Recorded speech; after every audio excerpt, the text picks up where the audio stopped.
So now that we kind of have the lie of the land on a generalized mollusk, so now we can look at, well, how is the generalized molluscan, body plan, how is the development of that plan modified in a squid and all other cephalopods? So let's move back to that plan, okay? Anterior, posterior, dorsal, where the shell is, ventral, where the muscular foot is. Cool? Mouth anterior, anus posterior, dorsal shell and mantle, ventral muscular foot. That's a mollusk. All right, now let's look at a squid. A funny mollusk, an awesome mollusk. Okay, so let's find the head. Oh, excuse me, yeah, we got the head. We're good. Let's find the head. Now let's find the mouth. So I told you the mouth was down here, and we can see it. You don't have to take my word for it. You definitely don't want to do that. Okay, training a scientist. There you go. Ta-da! The mouth, boca, right there. Okay? So, and then I said the mouth is ventral. Well, that's no lie. The mouth is ventral. And notice that these arms and the tentacle, as I said, it's all muscular. So take a wild guess what the arms and the tentacle developed from, what they're homologous to.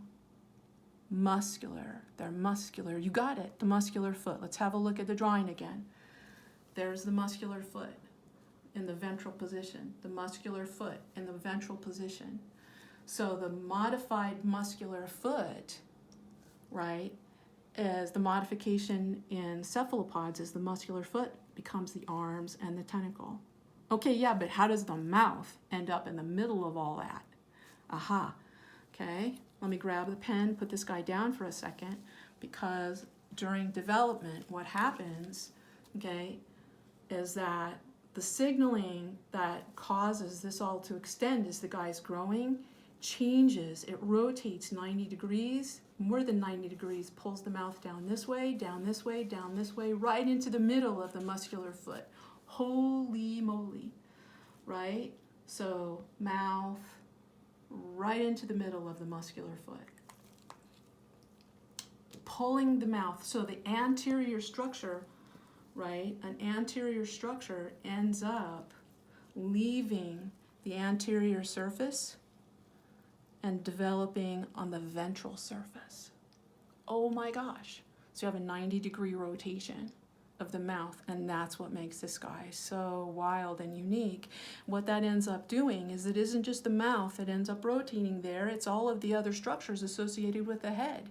So that's why you end up calling these guys cephalopods, head feet, because the mouth and all of the structures associated with the anterior body end up right in the middle of the muscular foot, head foot. So what's the rest of the body axis then?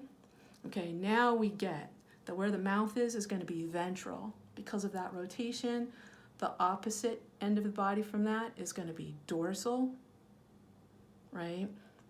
Whew! Then how do you get anterior and posterior? I always go by the siphon. That works for me every time, right? So the siphon is posterior, okay? And then this structure here, okay, see that little stick me out right there? And when I feel that, I can just describe that I feel something hard at my thumb, okay? So we're gonna flip this guy from the anterior aspect to the posterior and see what's going on down there. Okay, so I'm gonna put this guy down. Okay, got tangled up in the tentacles there. Okay, we can see the siphon. So now what I've done is I've made an incision all the way up through. You can see now this is the mantle wall. This is the mantle. And look in here, there are gills. Gorgeous. Let's go back to our drawings for just a second so you can see, okay, dorsal, right? And imagine the mantle cavity, right? This is just elongated. That's what I've pulled back. You can see the gills that you saw in the drawing are right here, those red gills in the mantle cavity. Perfect. So it's just like, yeah, but what's the pen, Robin? You're supposed to talk about the pen. It's here, right? It's that yellowish structure that's right here, and it is the reduced shell.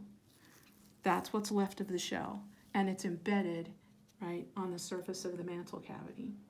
So the shell is highly reduced, and it's slipped back to the slipped up front on the anterior surface. Whoa! Wow. Okay, so all of these homologies. Well, now that we're actually have opened up the mantle cavity and we're looking in, we can actually see some really cool structures. Okay, so let's see. We have the mouth, we have the siphon, we have the eyes, we have the head. Okay, cool beans. These muscles right here, these are actually muscles, 2 on this side, 2 on this side. They're not in your assignment, but they're retractors for the head and retractors for the siphon. Here we have gills, okay? And we're going to be looking at the digestive system. We have an anus right here, opening into the entrance to the siphon. And then right here, we have an ink gland. And so if you went on a tide pool trip, you saw the couple of octopi, and I think one of the octopi inked when folks were trying to catch it. And it was just like, yep, that's the ink gland. And then this thing right here, we're going to see that in a little bit. This is a little preview. That's the penis. So we have a male. This is awesome. So these right here, these are the mesenteries that are making the both visceral mass that are enclosing. This is actually the body wall, right? But enclosing the visceral mass and the coelomic cavity. Cool. That was good.